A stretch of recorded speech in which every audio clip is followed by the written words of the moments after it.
Welcome to the Currently Cringing podcast. I'm your host, Anisha Ramakrishna. I'm a TV personality and entrepreneur. Join me as I spill the chai on my cringeworthy life experiences with a side of dating, pop culture, and lots of laughs. Hey guys, welcome to Currently Cringing. Last week we talked about how I was depressed. Well, hi Dits, apparently you were too. Well, first off, it's good to be back. I feel like I was last recording with you like in December or something of last year. But you knew I was in a bad place. Yes, definitely. I think we all were in a bad place at different points. I think I've had like 3 different emo periods this year. Yeah, I want to say it's ongoing. It's not like I'm in a better place now, but at least I've recovered slightly where I'm able to record again. Right. And you also got married, which we can cover later. Exactly. We'll talk about my reception in another episode. But a lot of people ask me, I've been touring the country. People ask me about you and they're like, what's he up to? We love when you pod with him. What's going on? And I feel like today we need to address where you've been as well, because it's heavy. I've reserved a lot of time for you to talk about what's been going on and for the listeners who, I miss you guys too. Early in the year, you came to my parents' house in Miami. We hung out with my mom. You were not in a good place. And to make you feel better, you, me, and my mom, we all went to a comedy show. Basically, it started was this winter. NYC winter is very emo, especially when you're like single.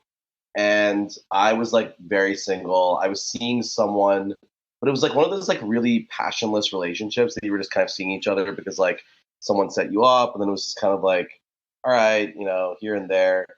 And I kept being like, we should meet up and get to know each other better. And I kept getting the runaround. So it was one of those times where it's like, when are you free? And I was told 3 weeks from now. And I was like, oh, are you going on a trip? No, I'm going on a trip for 4 days with my friends. Then I come back and I'm free, or I'm busy every day for 2 weeks. So in my mind, I was like, okay. And then I went away and I was in Miami and I was like, what am I doing here? Like, what is the point of this? Is this like another just meaningless, stupid fling? And I was kind of like, do I give this person a chance? And, it was the nice weather of Miami in March, especially, is kind of like soothing for me. It was a mental health break. And I went out with some friends. And then Sunday, I went to meet you. And I think I texted her like we probably shouldn't see each other for a bit on my way to see you. And then that's when you made me samosas or gave me samosas. Your mom hung out with us. And then I told you guys, I was like, oh, I think she accepted my breakup text. Right. And it's like, why do people beat around the bush? Like, stop wasting people's time. If you're not interested, don't meet the person. And why did you have to do it for her? It's frustrating. Well, it's like anytime you tell someone you're not free for 3 weeks, and it's like, we can cover this later. If you're traveling, that's fine, right? People travel. I understand that. But you can also like maybe schedule a call, but you can't say that we're in the same city for 2 weeks and we're never free. Like, that's such a pet peeve of mine. It's like, you are free. You're just choosing to be very inflexible. Like, and basically say literally everything else is more important than meeting this person. Then you shouldn't meet them. Exactly. We went to the comedy show, had a great time. We went to go see Hannah Berner, who... That was great. Yeah, she brightened our spirits. And we got all hopped up on Diet Coke and Coke, as we do. Exactly. And we had a good time. And then I think it was a nice break for both of us. Mm-hmm. And then we went back to our own traveling schedules, because a lot of people don't know you also have a new venture in Vegas. So you're actually traveling as much as me from coast to coast. And that can take a toll on you as well. Yeah. Also, like, I'm in India a lot because, we have some businesses there and I have family there in the winter. So I was flying a lot to India, flying to Vegas, LA. I was kind of all over the place. And then Miami, it feels like it's actually not that big of a deal going to Miami for some reason. Maybe it's the lack of time difference, short flight. But the other flights, it's like such a toll on my body to keep going up and down. But the Miami trip was like truly a mental health break. And I think after that trip, I don't know if you remember, things took off for me after that week. I do And like, remember. I want you to give us the lowdown, spill the chai, all of it. That's we're so here for you today. as soon as I broke up or ended things kind of mutually, let's say, I scheduled a bunch of dates, and I think I went on 4 dates that week, and I hooked up with someone on all those dates. And whatever, hook up with me, whatever it means. But like there was like a lot of times you go on these dates where there's no attraction, no anything. Like I was just going on a run of dates where it was like making out within the first like hour. It was like immediate attraction. And like sometimes it burned out for whatever reason, no hard feelings. But there was like I kind of felt like cool and sexy again. And I think part of it was like in the winter, like in January, I messed up my back. So I had gained a little bit of weight from just like literally not working out for a few weeks, not walking or anything. And then I started working out again, got my mojo back. And then this all kind of culminated in our friend NKP's birthday party, where I invited like a girl I was friendly with to the party, and we were all hanging out, great time, a lot of single people. We were pretty drunk. There were some mushrooms floating around. And then I honestly don't know what happened. Like I blacked out. The next thing I knew, I was making out with her at the bar, and that led to one of the wildest relationship flings of my life. And now this is someone you knew prior who was in your friend group. And so this isn't a stranger. I'm just setting it up. She was like a New Yorker who was in grad school the year below me, but like we had a lot of mutual friends, and we had reconnected at some like dating type events, and not my type at all. My type is usually like Indian or Jewish, and she was blonde. So we call her Blondie. And she was someone I thought was very attractive long ago. And maybe there's a time where I just didn't have the self confidence to even pursue someone like that. But at this point, I did. And it was one of those classic, like whenever we say not to do things, I broke every single rule. It was hot and heavy, TMTS, love bombing, all the stuff that you should not be doing. And you want to cover for the listeners what love bombing is? Yeah, love bombing, which they've probably heard before, but love bombing, and we've covered it before, is when you basically gaslight someone into thinking you're really into them and you're madly in love with them or you're interested in them, and then you're not. And I it was think all just smoke and mirrors and it's fluff. like it's not even to say I love you, which is like it's one level above that. Because everyone, people get drunk and they'll say I love you. This girl was talking about us having babies together, the number of babies, like I wish I wasn't on the pill tonight type stuff, so you could put a baby in me. Like, what do you think of these baby names? And I'm fucking drunk and along for the ride, like an idiot. Like, why do we never listen to our own advice? Why? I remember the night you met her, NKP, for the listeners, Neil, Kiran, Patel, the other part of our trio, Partner in crime. partner in crime. He sent photos in the group chat of you guys full blown making out, you and Blondie, like full blown making out, The ass grab. the ass grab. And I was like, wow, good for you, Dit. Like, have fun. And then 2 days later, you're telling me you're talking about kids' names, which was her. Yeah, it's never me. She brought it up. I think because on our first official date, it's important to talk about do you want to have kids because no one wants to waste time, right? And Exactly. that later became I want 3 kids, and I was like, ooh, that seems. I was like, in this economy, okay. And also like it's like if you're 34, 35, and you haven't had kids, like you want to go to 3, like you're gonna be like popping kids out at 43. Like good luck with that. Yeah. And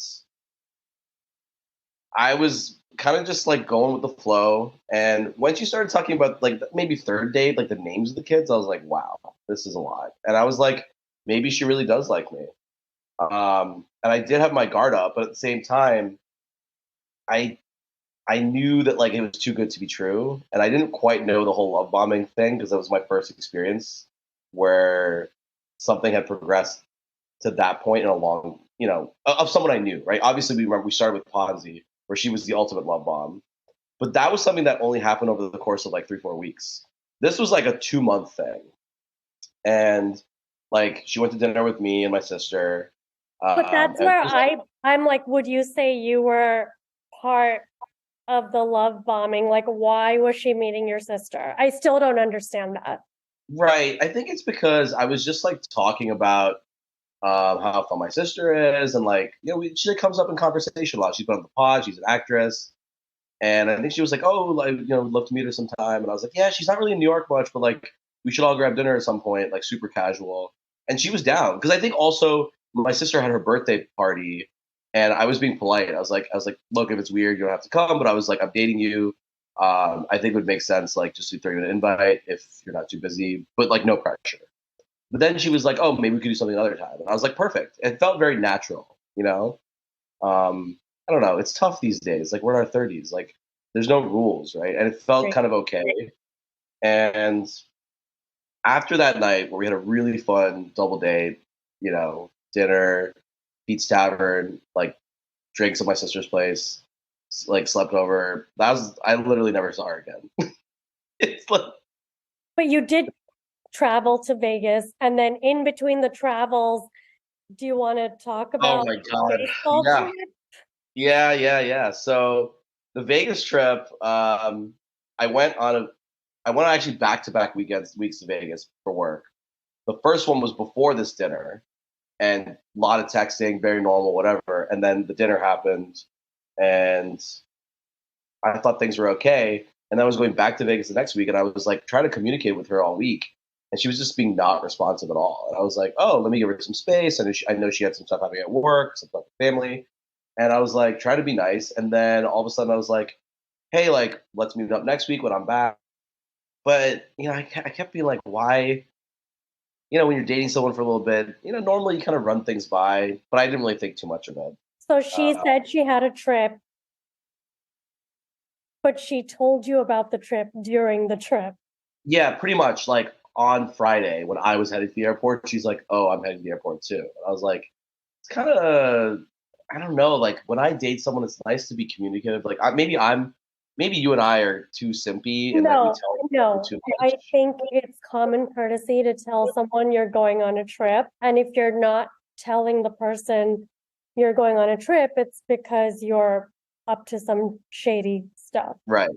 And who knows what happened on that trip? It doesn't really matter. But after the trip, I was trying to texting with her and confirming the meetup, and she canceled our next meetup, which I knew would happen because I was spiraling in Vegas with you. And I remember I was in my hotel room. We video chatted. I was like, "What's going on?" You had a friend who was like, "This shit's up to no good." And I was just like, I remember I lost 8 pounds in those 10 days, So which we're like grateful honestly, for that. I should send her a gift basket because that really like jump started my like next level of weight loss. Because I was just literally walking up and down the Vegas Strip during my off hours on the phone with you, like sending like emails to people, drinking coffee and eating sashimi at night. And I was like, I just didn't eat. I had no hunger. Like, is this what people on Ozempic feel like when they just have no desire to eat, like ever? Maybe. I mean, I'll say there's nothing to jumpstart weight loss than a crazy bitch or a love bombing bro So I starting. get back to New York and I'm trying to meet up with her, and she basically says can't do tomorrow, double booked with some nonsense argument or excuse, and then she's like, let's have a call and discuss. I was like, okay, let's have a call. Perfect. I'm about to get dumped by the phone. This is a best case scenario.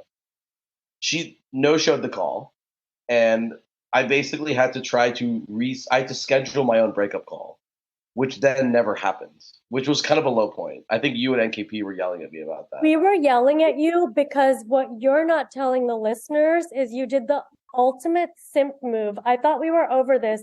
You told her multiple options of timings during the day that you were available to get dumped. Right. Why? Because I wanted to be done with it. I was just You like, wanted to oh, be dumped and done with it. I like closure. I know you don't care about that, but that's what I wanted.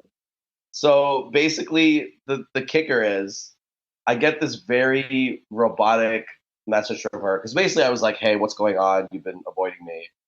And it felt very robotic and something felt weird about it. And I was like, okay. And I kind of thumbs up. It was like a long message being like, oh, I don't feel a connection, blah, blah, blah. And I'm sorry for ducking you. And at some point I got like an ad for Chat GPT of like, what do you do to like, show someone you're not interested? And the language was so similar to what I got. So you've told people on your comedy tour that you have a friend who was dumped by Chat GPT, and I'm that friend. You are the friend and you were dumped by Chat GPT, and your only wish in the next relationship is that you get dumped in person. Dumped in person would be like the dream. This is 2023. Dumped in person is the dream. Dumped by phone call is the next best, but I'll take dumped by text. An actual human text. A text by a human with human emotions and feelings, not by AI. I do not want to be dumped by AI again. It's not very fun. And then you went to Dubai. And then I went to before I'm jumping around here, but later in the summer, I actually saw her at a concert. I don't know if I told you that. Did not. I saw her at a concert and I didn't go say hi to her because I was like pretty high. I was with my friends, and she was probably like 30 feet away. And it was like a big Hamptons concert. And I could have gone, the old simpy me would have been like, hey, how's it going? Like, no, nothing. You I don't think need to say hi. I was like, I almost like lost my cool. And my friends like were like slapping me in the face. They're like, you're not going over there. We're going to go have fun. We're going to get drunk. We're going to do this. And then I lost her in the crowd and did not see her. Good. Okay, so Dubai. You went to Dubai, and to me, this is like rock bottom. So I was there for work early in the summer, and I went to a bunch of rooftop bars in Dubai. And Dubai is everything that I think is wrong about like a commercial city. It's like everything you think that's bad about Vegas, it's Dubai, but without any of the like culture. There's no shows. There's no like even gambling. I just don't know. Like Dubai is like a tax haven. It's like a cool place, I guess, for people in the Middle East and Indian people like going there. I hate it. I think it is one of the most boring places in the world. There's like malls you can shop at, whatever. So that's daytime. And also every single thing you do in Dubai, you have to go to the Mall of Dubai. It's like, oh, you want to go see the Burj Khalifa? You have to go to the Mall of Dubai, and then you have to like go into like one of their 10 elevators, weave your way there. So already I don't like this place. So we have dinner, we have drinks. It's like a very nice night. So I was like, all right, at least it's like nighttime, and I'm with some work people. And we're like just chatting at the bar at some rooftop to a bunch of women, and it turns out that like three-quarters of the bar were escorts. And I see all these people like, oh, being propositioned, and like people going back home. And I was like, oh, at first I was like, oh, wow, nice, this guy's got game. And one of the guys with me was like, dude, that's a pro, that's a pro. And I was like, oh my god. And I Like just felt you're seeing like the worst of the worst, and people talk about Dubai like it's some homely place. My grandparents lived in Dubai for 25 years, so I'm familiar with the real Dubai and what it was. What it is now is basically a playground for sin. It's like somewhere so religious happens to have no drinking, but yet a lot of prostitution. it is infinitely easier to pick up escorts in Dubai than Vegas. All these guys go home with these women. They're paying these women. It's prostitution. It's also not. It's actually illegal in Vegas. You have to actually go outside to other parts of Nevada, or you have to be very shady about it. It is openly a thing in Dubai. So I felt very emo about it, and I was like drunk, and I was like kind of on the verge of tears, and I was like messaging you as always, and I was like, That's "How because is it?" I'm always on the verge of tears these days. So that was like kind of a moment. And after that, came back to the U.S., went to your wedding, which we'll cover later in a different pod. And I think just like been enjoying the summer in New York, which up and down. I just got back from London, which I was there for a week for a wedding, and then also was out with my parents there. So, I mean, otherwise, dating in the summer, everyone knows it really depends. I think when you're younger, we talked about how it's the best, and when you're older, it gets a little lonely, because everyone's traveling. I was seeing someone for a few months this summer that was like a setup. I went out with my old music teacher from middle school and a couple of her younger colleagues, and one of them set me up with this girl who was lovely, and we went out like 5 times. And I am happy to report that I got dumped by text, and it was very normal, and I was like very pleased about it because I was like in my head I was like, oh, I keep seeing her, And I was like, I kind of felt that it wasn't more than like platonic. Like we had kissed a few times, but nothing else. And she just said like, yeah, I'm gonna focus on work, and I have some family stuff and personal stuff, and I don't see this going any further. And I really enjoyed meeting you, which I like. I was like, wow, thank you for that message. And sometimes because you're lonely, you just want to see someone even though you're not interested in them either. That's exactly what this girl was for me, and maybe I was that for her. And when she ended it, I was like, okay, well, thank you for fulfilling like most of the summer, which is like I said, like kind of a lonely period of time for us geriatric millennials who are single. Thanks for getting me through from spring to almost fall. And as we say, never date one person. I literally had someone lined up as a backup, and that's the person I'm seeing right now, a Jewish girl who went out. I messaged you last night. We had a really good second date. When you're a geriatric millennial, like, don't play coy, okay? Don't play the prude. If you want to bone, bone. If you want to make out, make out. You don't need to drag this thing out. You don't want to bone. You can do other stuff. You can 69. You can do whatever's cool, butt You stuff. do I don't care. whatever you want. There are no rules. I just want to break down these rules that we've created, especially when you're geriatric. We don't have time to waste.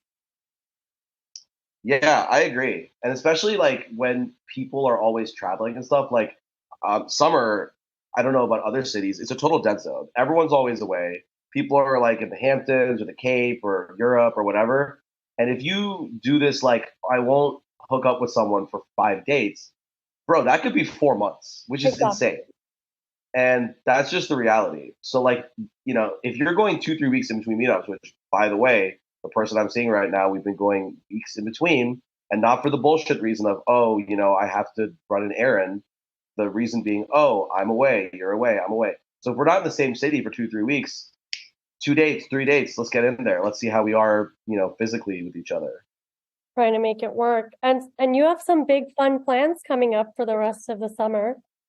Yes. So I'm going to Africa with my family for a safari for 10 days, which will be fun. And then coming back for a few days, might go to the US Open, and then going to Minnesota to a lake house for Labor Day weekend. And then fall will be, I'm ready kind of to get back in the swing of things, a few West Coast trips. One day you'll meet me in Vegas, I'm sure, for one of those opportunities. Yeah, that's kind of the quick recap on what's been going on. Thanks for being open as always and for sharing. And you're in a much better place now, as am I. I am, and I think it sucks that like our mood dictates our health, and it's like this time, like a lot of times when I've been dumped, I've like gone on the like overeating thing. This year I went on the undereating thing, which helped me lose a bunch of weight. And then I just like got really into like lifting heavy weights and not eating like crap. And I feel like I lost 2 belt sizes in the last 3 months, which is great. And I want to continue that. Yeah, and for me, I was telling you before we started recording, not only was it depression, but when you travel so much, like, you get the migraines and the headaches and the allergies and the temperature changes. Like, I just haven't been 100%. Well, we're old. That's what happens. That's what happens, right? Exactly. Yeah. There's never a shortage of drama and gossip and stories for us to tell. Yeah. Well, thanks for coming on, and see you next week. All right. Talk to you soon. Bye. Thank you so much for sipping the chai with me this week. If you like the show, remember to rate, review, and subscribe. You can also find me on Instagram at Anisha Ramakrishna. I would love to hear from you. Join me next week for more chai.